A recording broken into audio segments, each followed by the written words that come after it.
is the first presentation of the superintendent's proposed FY09 budget. I'd like to place this in is one of enrollment, and our predictions are, and we're pretty good at predicting this much because 95% of these kids are already in the district, and that is our enrollment will has been growing steadily, as this graph indicates, and will continue to creep up. Not huge increases, bigger increases in some places. We could have as many as 100 additional kids, or like 80 additional kids at the high school. But at a time when resources are getting tight, we still have to contend with the kids who show up to enroll in our schools, and those numbers are going up.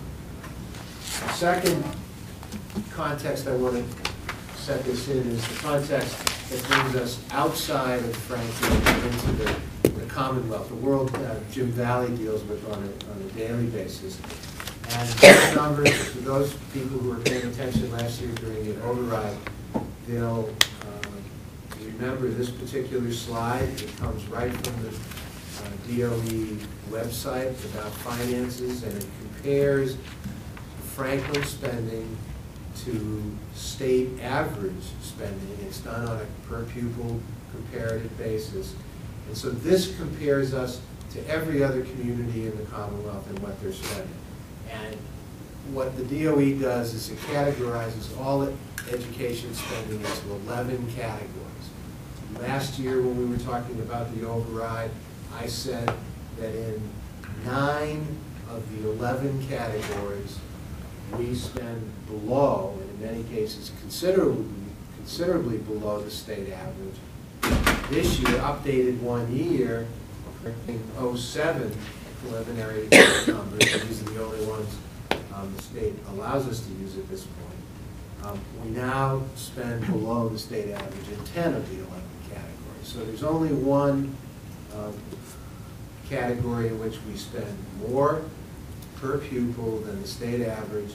That is classroom and specialist teachers. That's the third category down on this chart, where we spend approximately $200, $230 more per kid above the state average, $4,700 approximately locally per child on classroom and specialist teachers, where the state average is about $4,500. And if we're going to overspend in any category, that is the one where we ought to be doing it. Teachers matched up with kids, that's the most important thing we do. But just to highlight a few other categories, in expenditure for administration, we spend about half the state average. We spend $200 per pupil. State average is $400. Instructional leadership, we spend $480. The state average is $760. Just quickly, a couple of more. Professional development, we're spending $90 per child on the professional development of the teachers who teach those children. The state average is $227. And I will jump down to special education payment to out-of-district schools, which is special education.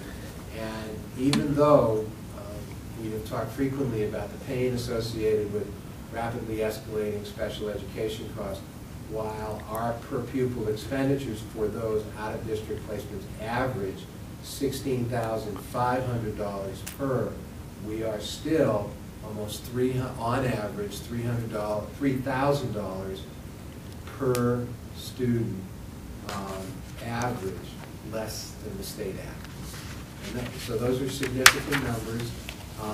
Bottom line, we are spending $2,200, approximately $2,200 per student less than the state average. And if we brought us up to the state average on a per pupil basis based on our 6,236 students, you multiply, let's just say rough numbers, $2,000, we would have an extra $12.5 million to run our school system if we would to boldly call ourselves average in spending. As I said last year, and I'll say it again, if I were sitting here telling you about our below average performance in MCAS in 10 of 11 categories, you would run me out of town. And yet we are getting way above average performance while spending way below average in terms of money. And that's the big picture context, and that brings me to our budget. I don't want to interrupt, but I do want, in case folks wanted to get this data is all available on the DOE's website. This one is right off the DOE website, and the rest of this PowerPoint and some other additional data will be available on the school website by noontime tomorrow. All right, I just wanted folks to understand that you're not making this stuff up. No, this is not. The only only doctoring I've done is the purple highlighting in the far right two corners, so that people will focus on what I think is the most salient points when you put Franklin in the context of the rest of the Commonwealth. Thank you. What this spreadsheet does is it gives you a look at our budget. It's the FY07 budget, what we actually spent in FY in each of those cost centers. Those cost centers being delineated in the left-hand column, mostly our schools and central office and transportation and pupil personnel. It also has our 208 budget. We can't give you a 208 actual because we're moving through that year. And then what we've done is we've really created a budget that shows you under FY 209 level service budget, what would it cost for us to operate everything we're operating this year next year. We just aged it a year with all of the associated increases, and that could be the 2% across the board salary increases. It could be fuel cost surcharges. It could be health insurance. It's all of that. But what would it cost to do level service? And that, if we were to do everything next year that we're doing this year, it would cost the community additional 4.4, and I'm talking rough numbers here, $1 million or 7.4% increase over what we're spending this year. So knowing that that was beyond the capacity and the willingness of the community to spend, what we've also put together is a level funded budget and then a budget that directs us in at the approximately $800,000 that the town administrator has said for us to expect to be able to get a new revenue, and that's the almost far right column, and that would be a 1.5% increase in our budget from this year going to next year.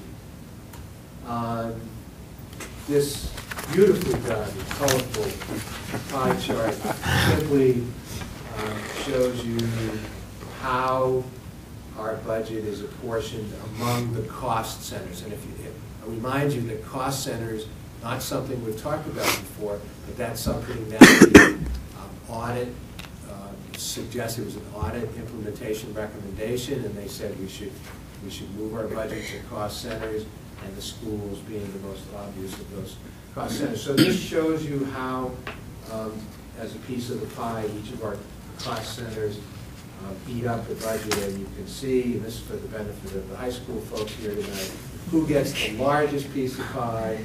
Well, of course, that would be Franklin High School. They need more. Is that because they're bigger kids?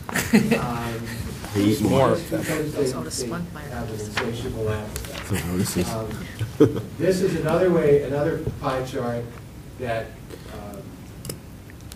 divides up our expenses for next year's proposed budget by expense category. And if you look at it, salaries alone are 70%, and when you add personnel-related health insurance, at 8% of our entire budget. So we get almost 80% of every dollar we spend is related to personnel costs.